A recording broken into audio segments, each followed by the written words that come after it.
So who was like I said, who was StarBrim growing up? What kind of kid were you growing up in Brooklyn?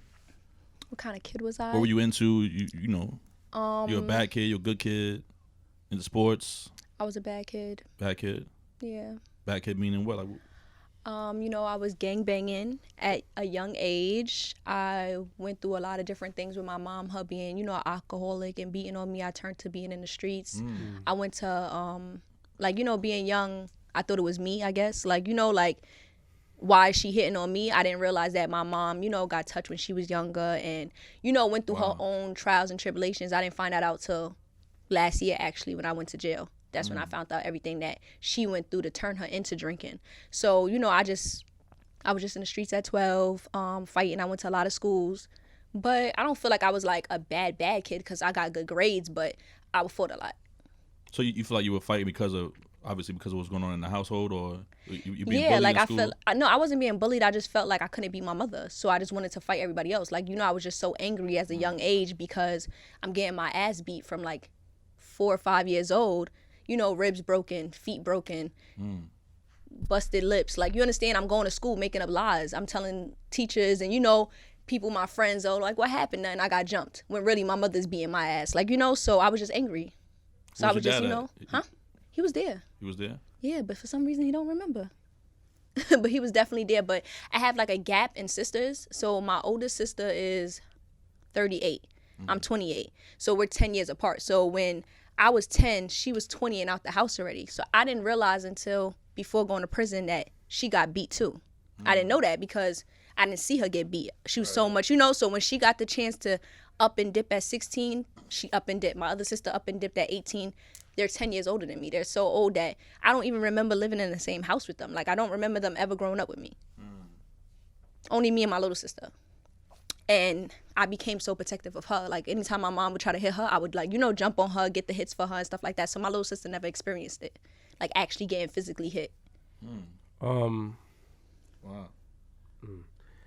What was the conversation? When were you strong enough to have a conversation with her about it? So when I stopped getting beat, I was 14. I had went to juvie, right? And I just felt like I'm a whole gangbanger. Like, how I'm still getting my, you know, my mom's beating me up and shit like that. Like, get the fuck out of here. So I beat my mom's up. Like, I really beat her up. She stopped putting her hands on me. At 14? But at 14. But I didn't realize anything until when you get locked up by the feds, you have to do like a PSI. And basically it's like, they ask you everything that you ever went through in life, you know, what schools you went to, how many sisters you had, blah, blah, blah, because that PO is basically making a recommendation to the judge of how much time they feel you should have based on, you know, your record of life. So when I got locked up, my lawyer asked like my sisters and all my family members to write a letter about my character. So one day I'm sitting in, you know, the lawyer's office and I'm like, let me read through some of these. I want to see how the fuck these motherfuckers feel about me. So I'm reading one of the letters and my sister is basically explaining that she felt bad that she left me and my little sister in the house because she knew that once she leave, it's going to carry on. And, you know, my mom went through this and got raped and got touched. And my mom's mom's boyfriend was touching her, and my mom's boyfriend gave her AIDS. All different types of shit that happened to like my grandmother that my mother went through. And I didn't know anything. So this whole time I'm sitting here like, wait, this happened to my other sisters? I thought I was the only one getting beat. Like, I didn't know that they was getting their ass whooped. And my sister basically was writing that she feel like me and her have a gap because I'm angry at her for leaving. But I thought we had just a gap because we didn't grow up together. You understand? Like, me and your whole mindset is different. Like, I don't hate you because you left me. I didn't even know you was getting beat. So when I read that, and like I finally, you know, spoke to my sister, it was like, wow, like all this makes sense. Like now I could finally like forgive my mom because I forgave her because of course I love my mom. She used to, you know, take me shopping, do whatever. She would only beat me one day out the week. But I just didn't know what she went through. I never been touched by a guy unwillingly. Like, you understand? So I don't know how it feels to be raped at a young age by somebody who is supposed to be like a father figure to me. You know, like I don't know how it feels to see my mom die or, you know, just certain stuff like that. So it's like, I can never get mad at her because I don't know how it feels. Like I would be so hurt too. So I'm not saying the way she did, you know, went about it was the right way, but at least I know now it wasn't just me. Because growing up, I thought it was just me. And I know for a fact that if my mom wasn't drunk and wasn't hitting on me, I would have never turned blood. I would have never did it. If I was 16, I would have never did it. I turned it when I didn't even know how to wash my pussy. Like, you understand? I was 12 years old. Who knows how to wipe their ass correctly at 12? Like, I turned it when I was angry, sad, felt like, I wasn't loved at home, wanted some type of love, had people coming to me, seeing me that I was fighting, was showing me love that I wasn't getting at home on certain days. So I turned it. But if I had a right mind, hell no. I tell people all the time, like, you 16 or you 20 something, you turning this at that age? Wow, like, that's dumb. I turned this shit when I was young and dumb. So that's how that, like, my childhood was. So your sisters never felt, I mean, I don't know if you talked to them about it or not, they never felt the urge to tell you or give you a warning about your mom when you were getting older? They never did. I think they was just, one of my sisters told me that the reason she feels so bad also is because she just was caring about getting out. Like, you understand? She was just so happy that she got out that she just never looked back. Like, she was just on some, and that's why I guess she felt so much pain too, because she know, like, damn, it got passed on to my sister. Like, but she just felt happy to just get out that environment that she wasn't thinking about anybody but herself at that time. Like, when she left the whole of New York. Like, my sister left and went to Ohio. Like, you understand? That's how far away she ran. And me looking back on this is like, damn, I never knew why my sister went, to Ohio. I was just like, what the fuck? Well, who leaves to go to Ohio? Like, why did she do that? But me now, knowing, like, okay, she was getting her ass beat, stuff like that. What's your ethnic background? I'm Guyanese. Guyana. Have you ever been to Guyana? Yes. When's the last time you've been there? 3 years. 3 years ago. You show people love in Guyana? I show my family love in Guyana when I definitely, I show my family love and the people who's close to my family, but I don't know that much people that's just out there, but my family love, I mean, your lineage is from Guyana. Are you going back there to respect your roots and actually build a home for somebody to retire out there? You want your fly nigga to shit? Retire? I don't know. Give it back to your family. Give it back to your family in Guyana. I have homes in Guyana, and the family members that I have out there have homes. And about I think about a month ago, I sent clothes out there to Guyana. So they get stuff, clothes, food, barrels. They're good. Are both? I'm just checking. Are both parents Guyanese? No. What is your father? My father's Guyanese. My mom is Guyanese and Jamaican.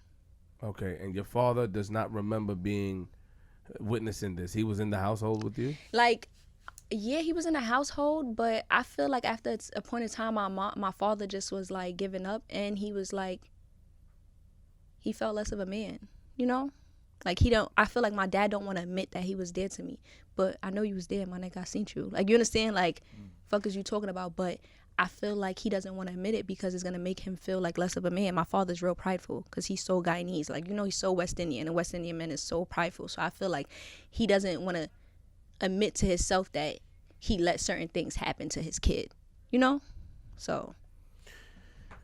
Wow.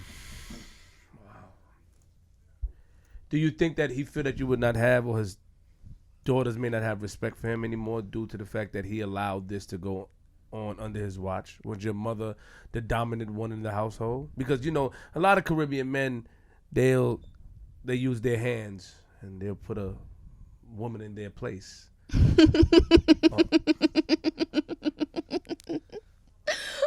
My father was not boxing anybody over here. That nigga would get jumped.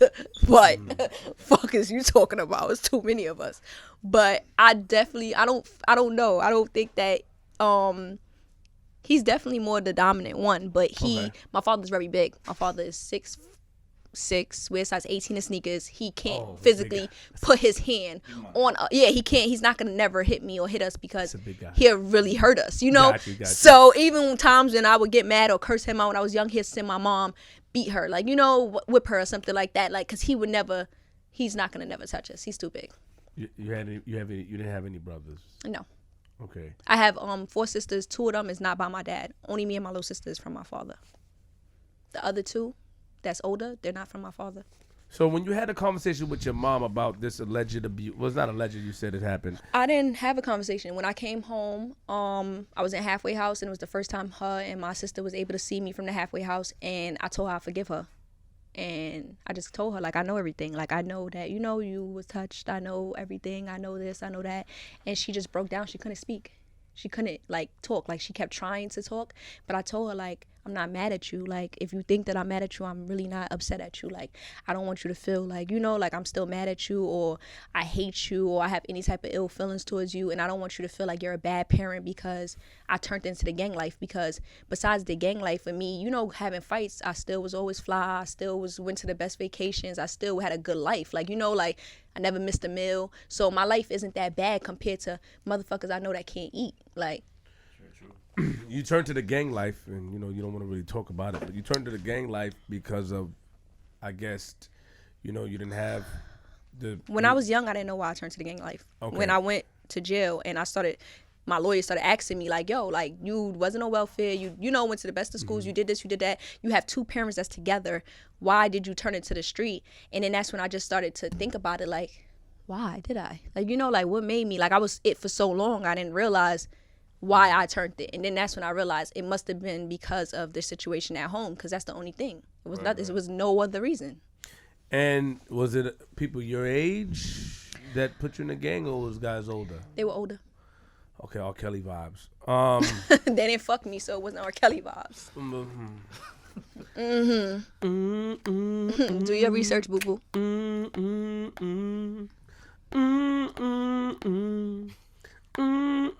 That's part of the episode too. It's about everything. Everything is part of the episode. I just wanted to know if it was part. Is like, is that?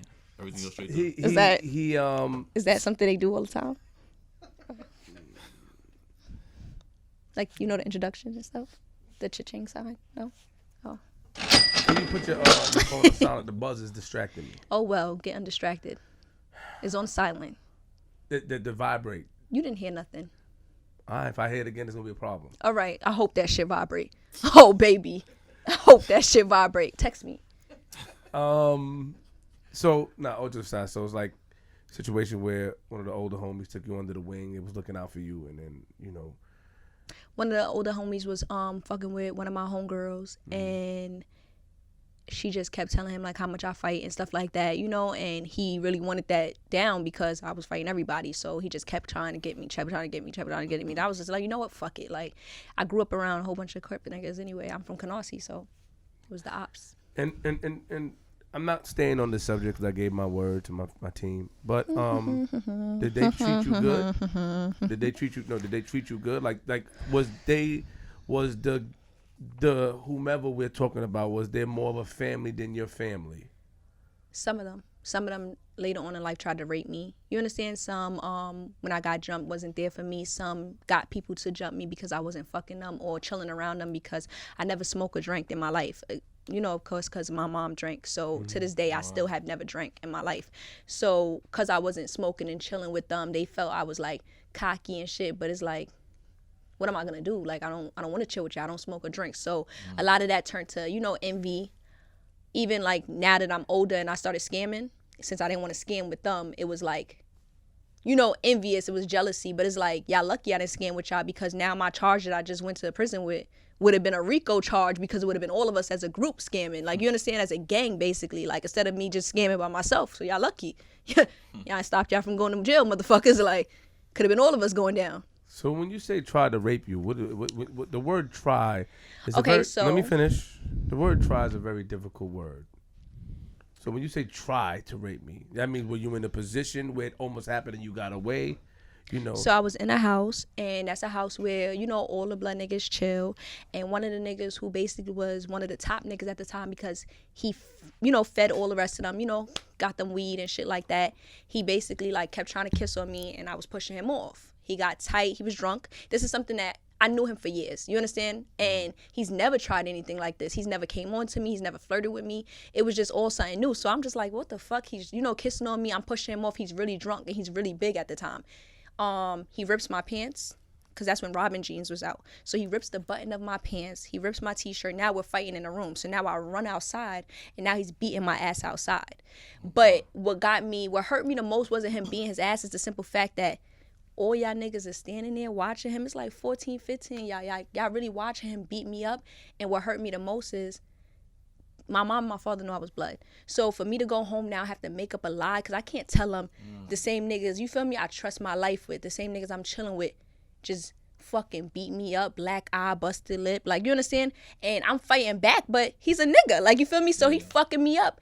And I remember, the one thing that I remember is his mouth started bleeding. He was like, yeah, I love blood. I love the taste of blood. And he just kept telling niggas like, yo, she don't want to fuck with me. Like yelling, you know, when you're in range, he's yelling out, she don't want to fuck with me, but she'll fuck with all these other niggas. And it was so scary to me because it's like, you never even tried to talk to me. Like, what is this? Where is this coming from? Like, I'll talk to other niggas, but I won't talk to you, bro. Like, what? Like, and all them niggas stood there knowing he was wrong because he feed them. He's the person that's giving them weed to feed their family. You understand? He's the person that's supplying them to make sure that they're eating. So their loyalty was more to the bag. What happened to him now? Where is he? He got kicked out of the set that I'm in, and he's in another one. Do you still have harsh feelings towards him? Like, yeah. Like if you see him, because, you know, you're a powerful position. And I'm like that as well. You know what I mean? You know, and I see somebody that, this is why I can ask you this question. When you see somebody that you haven't seen for a long time that did something to you and you're in a position, it may go down. But have you taught yourself, based off your current, you know, jail bid and being at peace with yourself? Because I can see a change. All right. I don't want to give it too much credit. But I can see a change. Oh, God. I can see a change. But why is it so hard to talk about a change with me?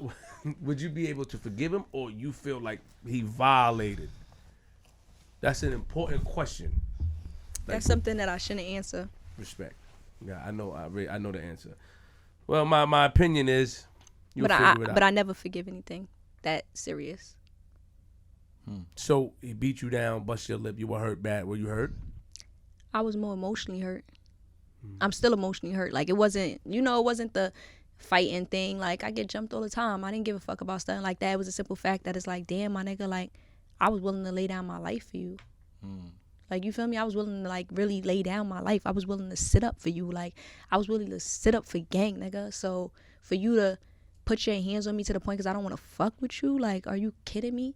And then it went even serious to the point where one day, like, it was just so much things leading up to that. Because I remember it was a time that he would, like, people would, like, girls would comment on the Instagram and be like, oh, fuck out of here. Them niggas don't even fuck with you, blah, blah, blah. And then I would ask him, like, yo, why is this girl saying that? Oh, I just had to, you know, lie to her so I could, you know, fuck her. I just had to act like I don't like you. And it's like, what? So you willing to put me down to get pussy? But if niggas do that to each other, that's some hoe ass shit. If a nigga put your name down to get some pussy, that's some hoe ass shit. So how the fuck it ain't no hoe ass shit for you to do that shit to me? You willing to put my name down to fuck some bitches? That's weird as fuck. You should just be able to fuck them. So it was just more of an emotional thing. It wasn't like a physical thing. It was more emotional. Like, I feel like if I was to see him, it would just be so, like, all that anger would just be like, This might be a dumb question, right? But given what you've been through, you know what I'm saying, and given what you know now, and did your time, you came home, your mom's story, your sisters, everyone tell you, why not, you know, drop the set, you know, why not leave, or, you know, I'm not sure how I go. I'm not a part of that life, so I don't know if that's possible or not, or, you know what I'm saying. Before you answer that, somebody asked Soul B that question when I gave him a show up here. Right. Why don't he denounce his set? And him being as the big homie, or the big homies as the slogan, you know, he answers. So I think that those questions are a little bit hard to ask people in these type of situations. I'm just saying. Just wanted to let you know that questions are kind of hard to ask. I don't think anybody would even answer a question like that. Right, that's why I said it might be a dumb question, but yeah, I just wanted, it's not really a dumb question, but say you, right, Queen's Flip, or you, say y'all did something to somebody, or somebody did something to you 5 years ago. Does it get deleted because it's 5 years ago? Does it get deleted because you're not chilling with the same crew no more? Exactly. It doesn't get deleted. Regardless if say I'm blood or not, it's not gonna get deleted. I'm still gonna have the same beef. Period. Like nothing gets deleted that I did. It doesn't matter how long. There's no limitations. Right. So it is what it is. Either you're gonna roll with the punches or not. But regardless, that beef is still gonna follow you because nothing gets deleted. Like now, because I'm changing my life and I'm calmer now, doesn't mean that I don't walk around with a scalpel in my bra. Like, you feel me? Doesn't mean that I don't I check my surroundings. I'm still on point because at the end of the day, just because you put your gloves up doesn't mean anything. Every nigga I know that died because they put their gloves up. They died because they fell back and they started, being calmer and not moving militant and thinking shit that they did years ago ain't gonna creep up on them. That's never gonna be me. I might not use my gloves, but they not going up. I hear you. Respect. That makes sense. Wow, that's a nice answer. When did you meet? Yeah. When did you meet her? Who? I don't really want to say her name. Why not? She's on time out with me. Well, until you say the name, I'm not answering the question. So I had a video shoot with Party. She got upset at me because I was talking my shit. And then we laughed and hugged. But at the same time, I want to keep it going. I want to keep this tension going. Well, you have to say my friend's name. No, when did you meet Cardi? There you go. Cardi B. Cardi B, yeah. There you go. She was Bacardi before. I still have her old number in the Yes, phone, Bacardi. was, But yeah. Damn, that's years ago. It was, But it was. that's mad years ago. You gotta know her a long ass time. nigga, son. People who don't know, who knew her for 5 years, don't even know about the Bacardi. Yo, You son, had to look. know her for a very long time to Son, call her look, that. It's still in my number, the 917 joint 573, bro. Only thing that's changed is those last four. A word? That's the only thing, and that's just that just changed when I went to prison. The last four. That was the same number for all these years now. That just changed.